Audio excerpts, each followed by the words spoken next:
As you may have heard, Thailand's golden era of tourism is collapsing. Tourists are fleeing. Vietnam is taking the crown.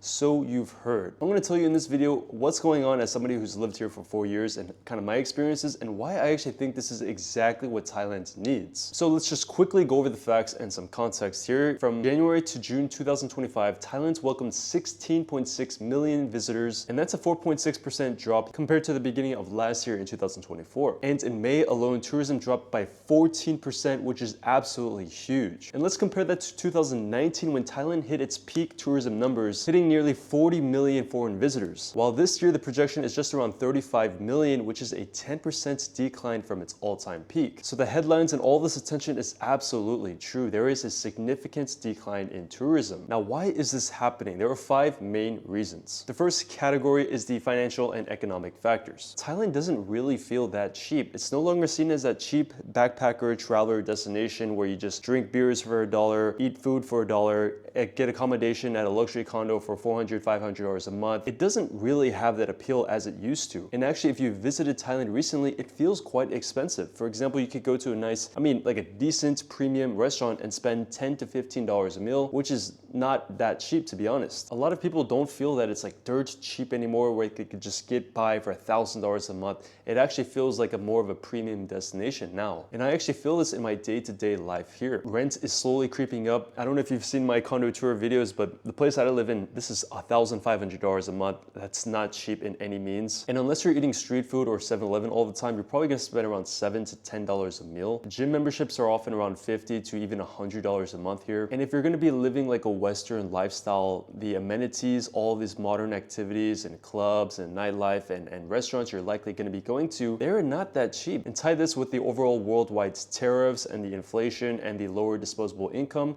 a lot of people just simply don't have as much money and they're not willing to spend, and they don't see Thailand as this cheap destination anymore. And rightly so, it's not that cheap, to be honest. It can be cheap, but the realistic life that you're probably gonna pursue out here in Thailand, it's not that cheap. Now, the second reason, which is actually the biggest reason, is Chinese tourism has fallen by over 30%, which is absolutely astronomically huge. You can actually feel the difference. If you go to these night markets or these Chinese-dominated neighborhoods in Bangkok like Ratchada or Hoi Quang, you significantly feel less Chinese tourism. You see less Chinese buses, and you don't see these huge flocks of Chinese tourists as much as you did previously. And this is huge for Thailand because Chinese tourists made up the significant amount of tourism pre-COVID. And the reason for the decline is somewhat justifiable in my opinion because of the recent headlines of the Chinese actor being kidnapped and trafficked here, which is actually a good thing that has happened because it gives awareness to all of these this corruption that occurs here in Thailand and with Cambodia. So that story made Chinese tourists just absolutely lose all confidence in Thailand, as well as the recent news about the earthquake and people fearing that these skyscrapers might collapse. The third reason are there are simply better perceived alternatives such as Vietnam, Malaysia, Japan, etc. A lot of these countries might seem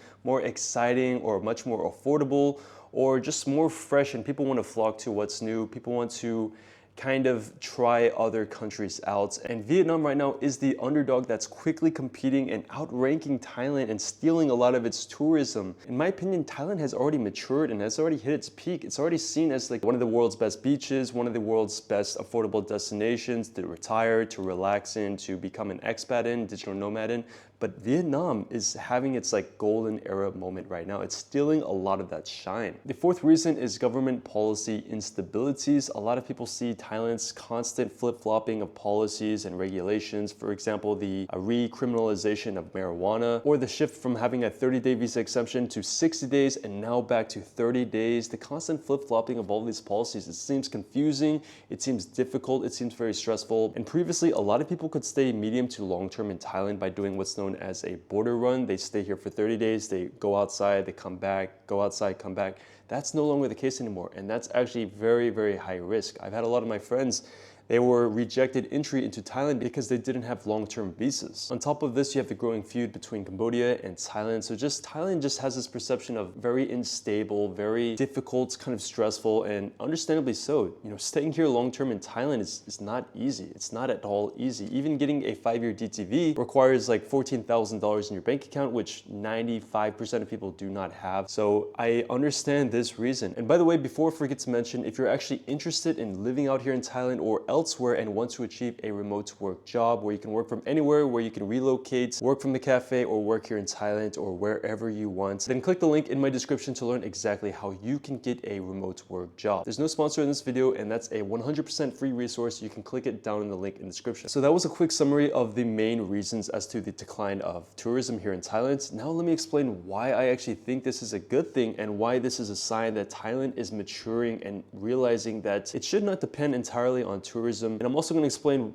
why I actually like this. Just like with the stock market, what goes up eventually must correct, and that's exactly what's happening here in Thailand. During 2019, tourism numbers just absolutely peaked, but was it actually a good thing? When the country gets overrun with tourism, you can feel it everywhere. Everywhere you go, it's absolutely packed. There's filth everywhere. There's foreigners making headlines about, like, you know, causing a fight or getting in a bar fight or stealing or starting illegal businesses or something like that. It gives a bad reputation for foreigners here that are doing it right. Prices go up, natural destinations get deteriorated, like Maya Bay, for example, and that kind of chaos and those huge tourism numbers just overwhelms the infrastructure. And we've seen this happen in places like Bali. If you go to Bali, you don't see any locals, you don't experience a lot of the culture. It just feels overrun and it feels very expensive. And this is exactly what Thailand should not turn into. So right now, there is a real opportunity for Thailand to upgrade its tourism industry. Instead of focusing on attracting every single person, they want to focus on high quality long-term residents. I had a sit down with the governor of Bangkok, and this is exactly what he told me. He said he wanted to focus on talent. He doesn't want to focus on sheer numbers. He wants to take inspiration from countries like Singapore and really rely on other global sectors, for example, tech, for example, AI, all of these other industries. And so the goal is not to reject foreigners and make them not want to come, but to attract higher quality tourists and foreigners, quality over quantity. And plus, when you have travelers and residents who stay longer, they spend more and they actually contribute to the country. They're more likely to be ingrained into the culture, respect the people, learn the language, and doesn't overwhelm the infrastructure like with the huge influx of tourists. And for people like us who actually live here, fewer crowds is actually a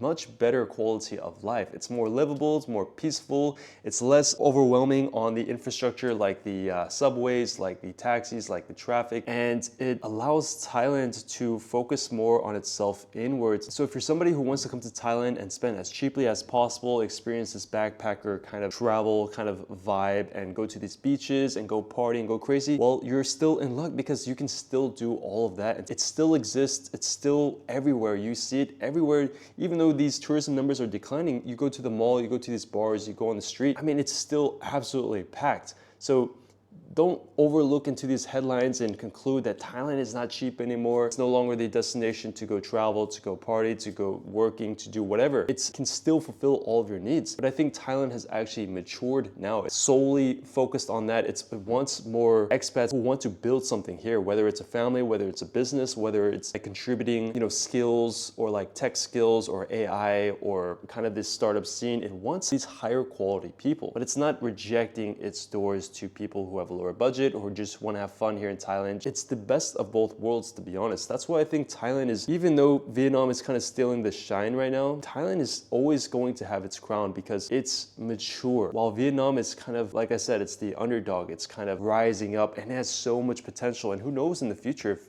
Vietnam is going to outpace Thailand. It might, but for now, Thailand is still the destination where you can move to as an expat and easily build a community, easily find yourself in a loving relationship, have a very wholesome lifestyle. It's very, very easy to do it here in Thailand. You have all the same modernities and the infrastructure as you did, for example, in the West or in other Asian countries. So to conclude this video, the headlines are correct. Tourism is declining, but it still feels the same. I haven't went to the mall and I haven't went to the streets and I haven't ever thought to myself, wow, Thailand feels quiet. You don't really feel that. Unless you work in specific tourism heavy industries, you're not really gonna feel it. And if you're coming here as a tourist or an expat, it really makes no difference whether the tourism has declined by 5%, by 10%. But it is a big deal in terms of the economy. 10% of billions of dollars is a lot of money. So it is a big deal, but not really for everyday expats like us. So with all that said, if you're interested in moving to Thailand or anywhere else in that matter, and you want to achieve remote work, you want to find a remote work job, then that's specifically what I teach. That's specifically what I help people on. So if you're interested in that, I have a free resource down in the description below where you can click on and you can learn more about remote work. So hope you guys enjoyed this video. Follow me on Instagram and I'll see you in the next video.